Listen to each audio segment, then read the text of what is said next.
Welcome to the Innovation World Podcast, your go-to source for all things innovation, invention, and entrepreneurship. Our website is www.innovationworld.org. Hi, everyone, and welcome to the Launch Network. I am Carmine Danisco, your co-host for today's show of Innovation World. And as usual, we'll bring in the best information, the best knowledge, the best guests onto this show in the innovation and invention industry. I have with me my co-host, Miss Julie Shively. Let's bring her on and see what's happening. Hey, Julie, what's going on? Hey, Carmine. Lots going on in my world. Spent the week, so far, it's only halfway through, I guess, spent the week talking to a few different other types of children's organizations, student organizations that are kind of leading the way out there with bringing innovation to students. I spoke to yesterday at length Brenda Ronenbaum from the Ohio First Lego League, and they have a fantastic organization. And, you know, some people might think Legos, well, what does that have to do with invention? Well, it has a lot to do with invention. I mean, these kids in these Lego programs are solving problems. They just happen to be using Legos as a tool to do so. And some of them come up with some pretty creative things. I talked to, not too long ago, Dr. Drizzle, and I think she'll be up on one of our podcasts soon that we've already taken care of. And she does some high adventure virtual field trips for kids to teach them about innovation. Ashley Pereira from Career in STEM, also helping drive kids to the information they need to try to figure out where they fit in that STEM world, whether it's in a STEM career or as an innovator or inventor. Some pretty cool people. I have an ask if you own, operate, or your kids are involved in any type of STEM program out there that we should be talking about and sharing with our audience at Innovation World, please reach out to me at Julie, Juli, there is no E, just Juli, at innovationworld.org. And we can talk to you and set you up for a podcast, and we'd share information about your program as well. Yeah, what's going on in your world, Carmine? It's always something.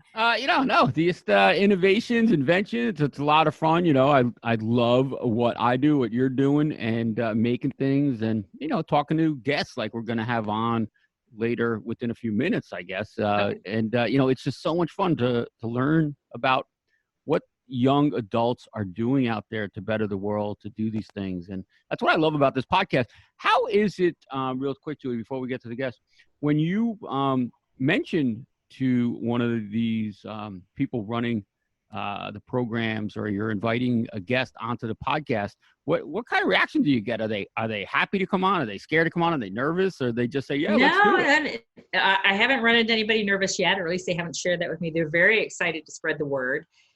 There's, the information, there's so much information out there. There are a lot of really great programs, but everything's kind of fragmented. So what we intend to do through Innovation World is kind of bring it all together and be that hub of innovation. And so they feel really good about being invited to be a part of that. And it doesn't drop or end with the podcast. I mean, I'm in contact with these people all the time, making new referrals to them as a result of what people have heard through our podcast, coming back in, asking me questions, I'm sending it back out. So it's just great connections, great relationships are built this way. And they seem real excited. And so that keeps me energized about it as well. Yeah. And it's just another vehicle to get the information out there. And I think that's the most important. Is a lot of times I'll mention STEM or what's happening in Innovation World, and people just, they don't know how much information, how much help is really available. Yeah, I agree. One of the things that I think I'm hoping as an outcome of today's podcast is going to be, our guests are all from St. Barnabas Catholic School in Northfield, Ohio. And what I'm hoping happens as a result of this is more of the kids that are thinking about inventing going forward are going to start asking our guests, hey, how do we get involved? What can we do? And maybe educators from nearby schools will call them and say, hey, what are you guys doing? This sounds fabulous. How do we get involved? How do we do it? How do we reach out to the Invention League to get our kids going too? And then even some kids maybe reaching out to our third guest to say, hey, what was it about? What started you in inventing? What made you feel great about this? What is the challenge? What advice would you give? So there's so many people that it could impact in a positive way. So I'm really excited. And with that, I'd like to go ahead and get started by introducing the two two of the teachers. I'm sure there are probably more people helping support this in St. Barnabas Catholic School, but two of the teachers are Kathy Kohara and Sherry Farley, and we've got them with us today. Hi. Hi. Thanks for taking the time out of your busy day to talk with us. And if we could spend just a couple minutes, and we'll introduce that young man in the middle in just a few minutes, but if you could tell us a little bit, Kathy and Sherry, about your program and what you aim to do and how you feel it's going, that'd be great. It started out as an after-school program just to have an additional outlet for our students to really explore their creativity. While we have a lot of programs here in the STEM field, this one we felt was unique, and that the open-endedness of it gave students the opportunity to explore problem solving from their own perspective. And what we found was a lot of the solutions that kids came up with, while some were worldwide problems like Kenichi's, some were very simple, just designing a better closure for their backpack or a different pencil pouch that wouldn't rip or something. A laundry basket carrier to help. And it was really great to see how students started to feel empowered about this. They could have an impact on real world problems, which I felt that got them more interested in a wide variety of STEM applications, not just invention, but to me, that's where it starts, is just starting with looking at the world from how can I make it better? What can I do to improve things? So from there, it kind of blossomed and it changed into, we actually did it as a school project, that with our junior high. And we're continuing that. And I think that the students really look forward to participating in it. So how many years has St. Barnabas been participating in this invention program? This would be year 3. You were in 4th grade. That was our first year. It was our second year. That was our second year. So that would be 4 years. Yeah. 4 years. Okay. And what was nice is that Kathy included 4th and 5th graders in it initially, instead of just making it for older kids, because it's kind of incredible the problem-solving ability these guys have from such a young age, and Kenichi's the perfect example of that. And so what grade levels do participate today in the program? Currently, it's just our junior high, but we want to return next year to include the 4th and 5th. Okay. In-school project, it's for junior high, 6 through 8, but as an after-school sort of a feeder program to that, to get them already interested in it and maybe already thinking about it. Next year, we want to add that back as an after-school program. How do you feel the parents receive this program? I think that the parents were very enthusiastic. Yeah. Especially for a lot of parents that maybe their students, especially at this age, don't always look at themselves as, they look at science as just being one facet, and that they may not, if they're not good at math and science, that STEM doesn't have an avenue for them. And through Invention League and Innovation World, I think that their creativity in problem solving, they didn't necessarily have to be the best mathematician or the best scientist, but they could still have an impact and saw themselves in a different light. And I think when parents saw how excited their kids were to be involved and to even participate in seeing what other students were coming up with, really sparked their enthusiasm to continue. And it's not just for the gifted kids, it's for a child that are identified gifted as a child that has a gift and they can take and run with it and allow their creativity and their interests to combine to come up with something really amazing. I think parents were actually even sort of surprised themselves to see what their own students came up with. Wow, like this is pretty amazing. They're used to seeing their students do homework and class, things that normal students do, but this was an opportunity for them to really, again, show their creativity and how the problems in the world that they saw that they could impact. Right. I think Yeah, it does seem like about it.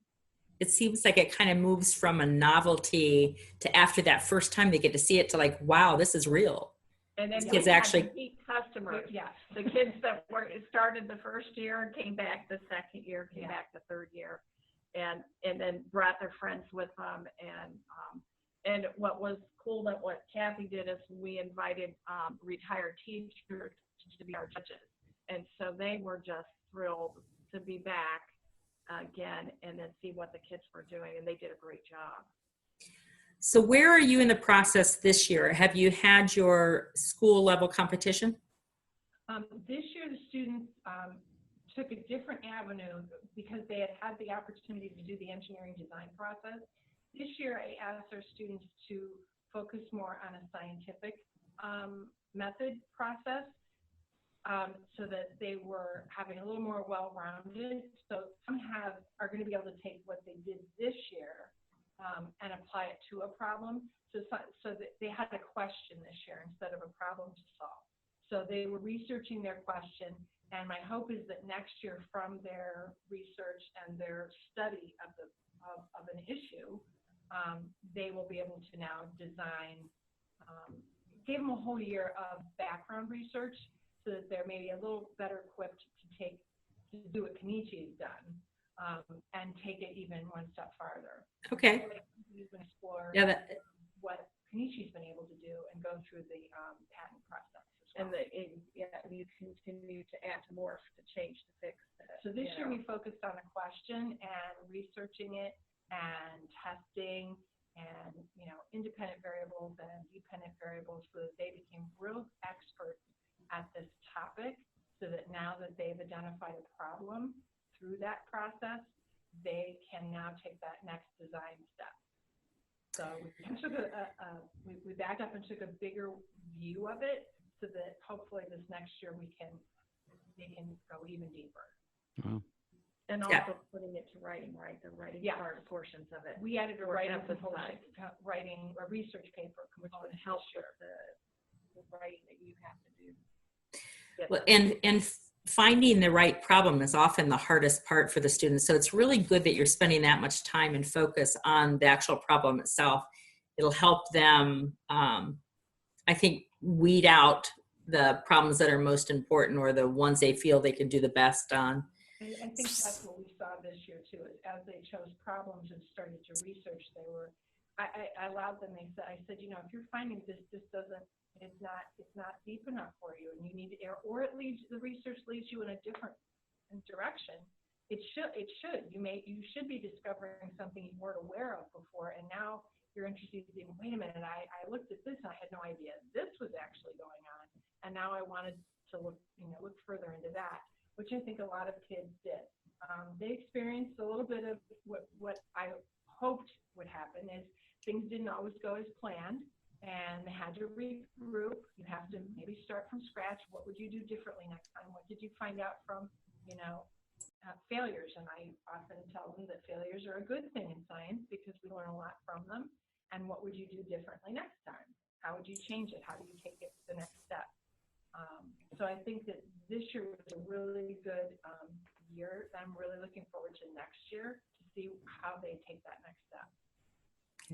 So another question I have for the two of you before we start talking to Kenichi a little bit is, what can others do to help your program or help facilitate what you need to have happen to continue making this successful in your school? Is there anything people can do? Is there anything local businesses can do or volunteers can do to help you? I think that would be, you touched on something. I think, Mrs. Farley mentioned that when we had our judging process for our, competition, that we utilized our retired teachers to come in and help. I think that would be the next natural step, is to have more involvement from the community, from business leaders, from engineers. And we have a wealth of that with our parents.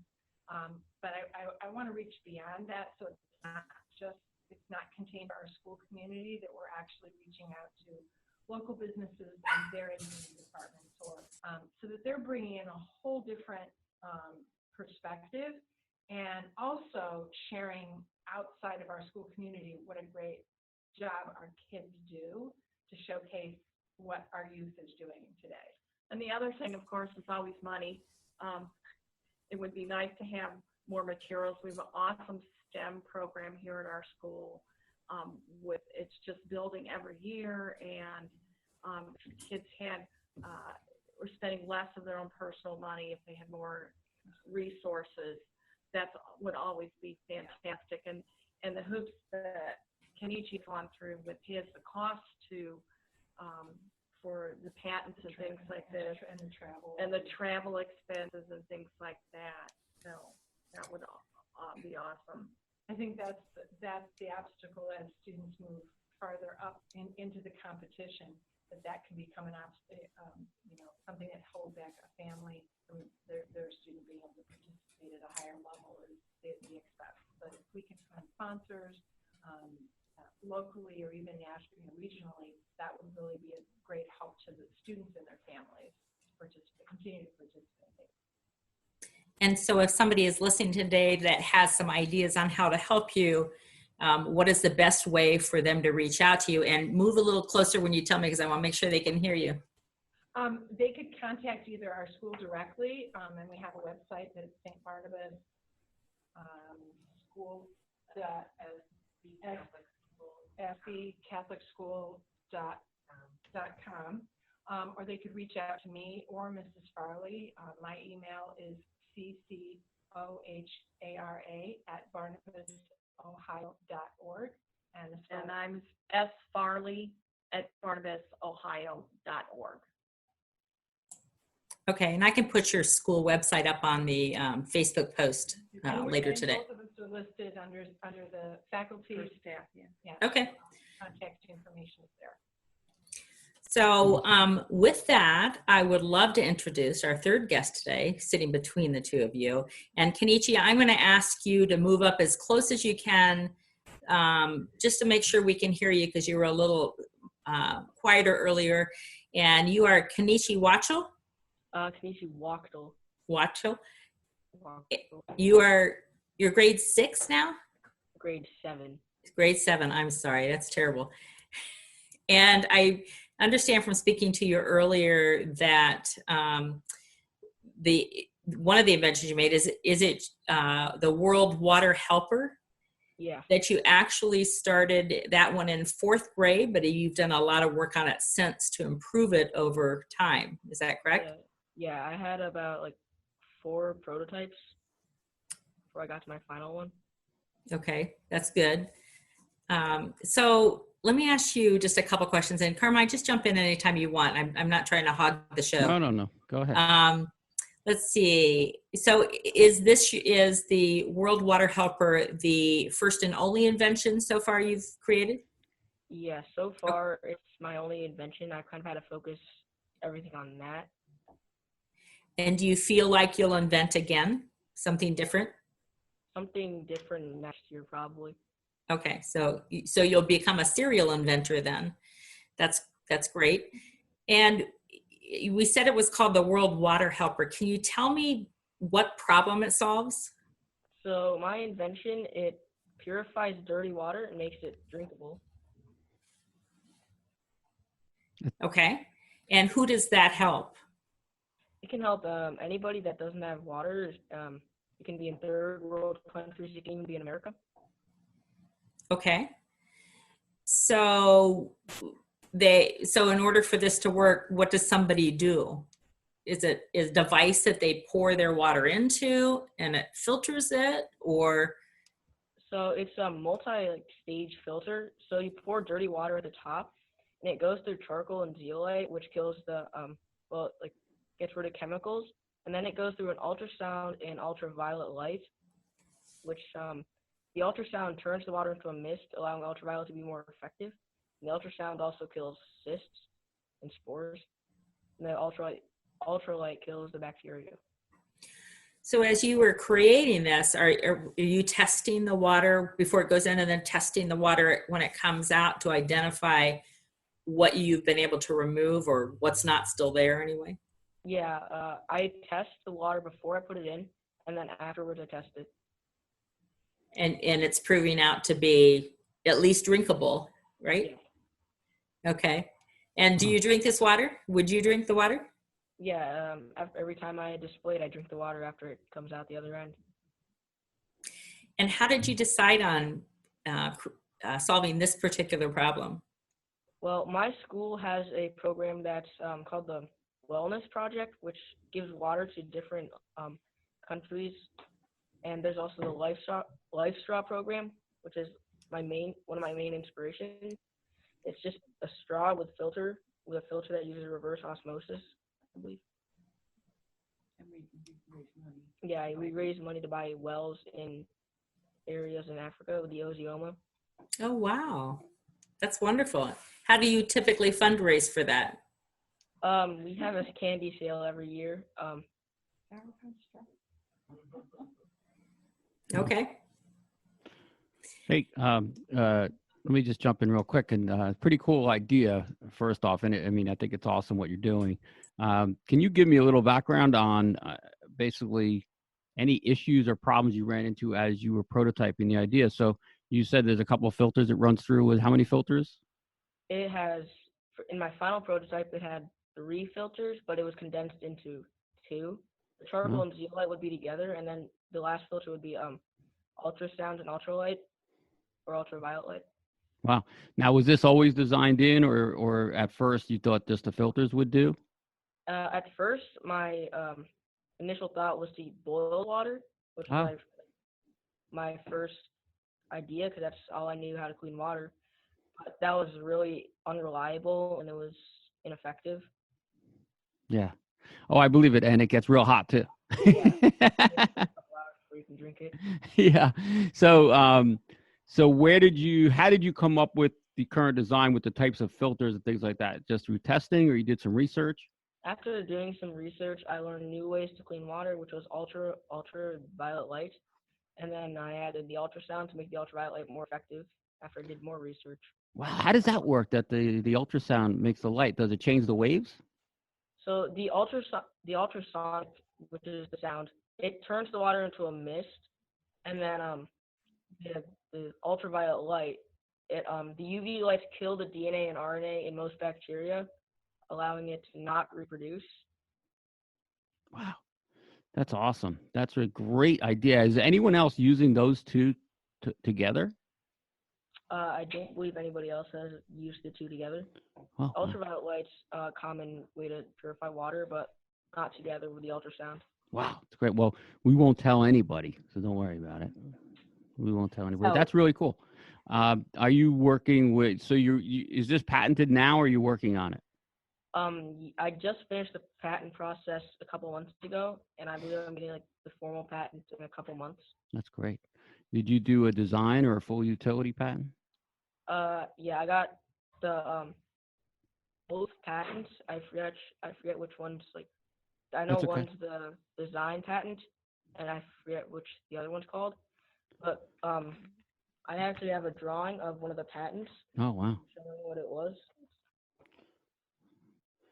Very cool. Wow. Very cool. So is this, what's the next step for you? Are you going to go to prototyping, or you already have that, or what's your next step?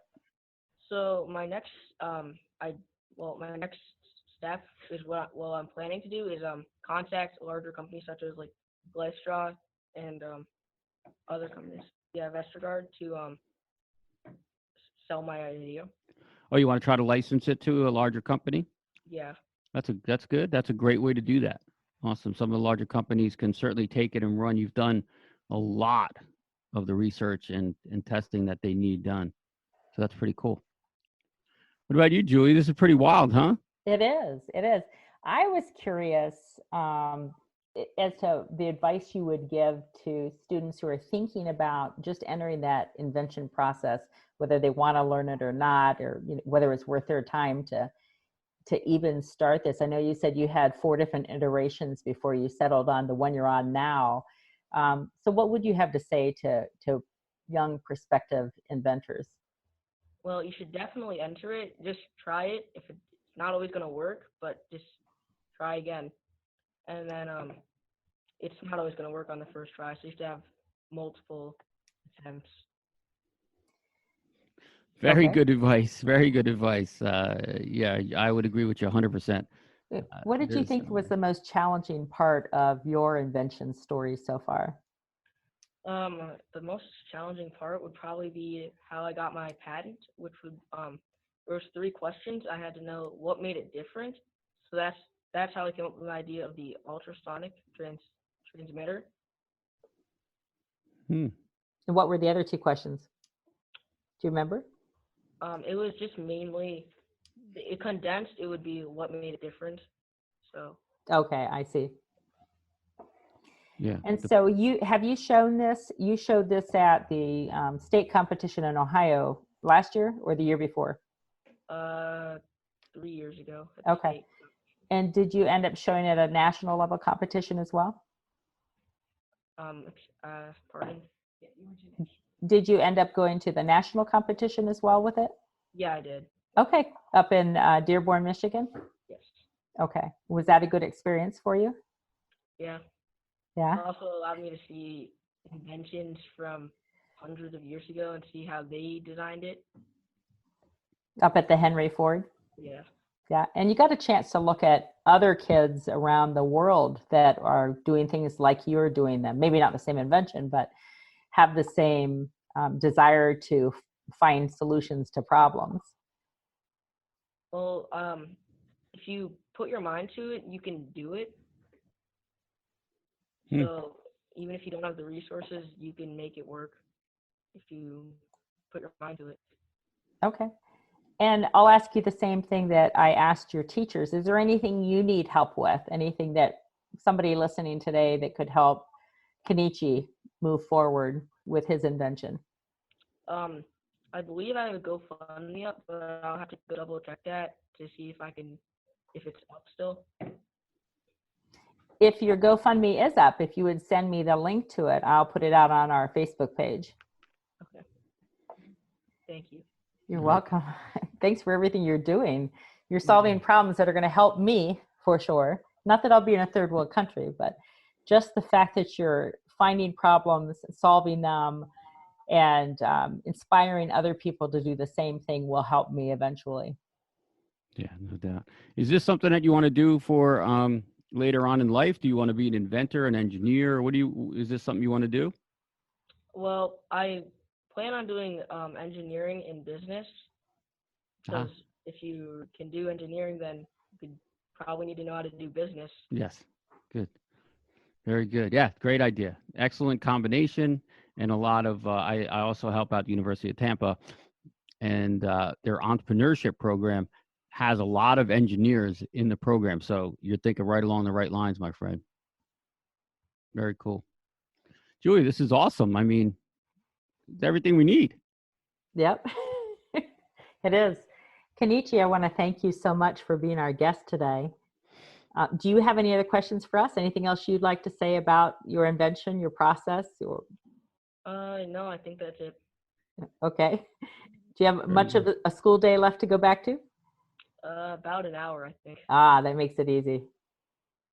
Well, I hope all your friends jump on You Too Can Innovate. That's our Facebook page later, and take a look and watch your interview and are inspired to jump on the bandwagon and do what you do. And I appreciate your time today with us. Thank you. As well as Kathy and Sherry, wherever you have gone. We're still here. Thank you. You've disappeared We're from really, view. really proud of Kenichi. Yeah, he's doing a great job. He's going to come a long way. A lot of people have ideas, but they never take that step. So very, very proud of you, my friend. Thank you. All right. Well, I guess we'll close up the show. Any other announcements, Julie, that we need to get out there? But because I know you always got some cool stuff going on at the Innovation World podcast and of course the Innovation World website. Yep. Go out, sign up for, in fact, you can too, Kenichi. Go out and sign up for our online invention contest. You're welcome to bring an invention that you created in the past or an invention that you are working on right now. Go to innovationworld.org and select events. You'll see the Ready, Set, Innovate competition. It's an online competition for inventors anywhere from kindergarten all the way up to age 25. So you fit right in there, Kenichi. Yeah. Definitely. No doubt about it. It's awesome. He's got a great product going. And winners of that competition get to work with Carmine's organization, Inventors Launchpad. And Inventors Launchpad does tons for inventors, anywhere from the idea all the way to licensing or marketing. They can help out. So some pretty cool prizes we're giving away. Could be the next step prize for your invention, could be prototyping. Just depends on where you are in the process. Yeah, certainly we'll be able to help out. We may end up being able to help either way. So I'd love to catch up with you at some point anyway. So I think it's a great product. So, all right, we're going to close up the show. I really do appreciate everyone being on today. I think it was awesome. I mean, I love learning about these products that we're going to see in the future and how they're going to help not only us, but the rest of the world. It's really cool stuff. Julie, thank you so much for bringing these guests on and doing for what you do. I mean, again, go on out to Innovation World and check out the website, see what else is happening. I know, Julie, we're still working on trying to get some people over to the hardware show out in Vegas, trying to get some young inventors out there. So we're still working on that. And for all you listeners, thank you for tuning in. Please go on out to Google Play or iTunes if you could and leave us a review or a rating. We could really use the help. And for myself and Miss Julie Shively, we thank you for listening. We'll catch you next time on Innovation World. You all take care. Thank you for joining us today for the Innovation World podcast and your co-host, Julie Shively and Carmine Danisco on the Launch Network. Innovation World is your go-to source for all things innovation, invention, and entrepreneurship. Our website is www.innovationworld.org.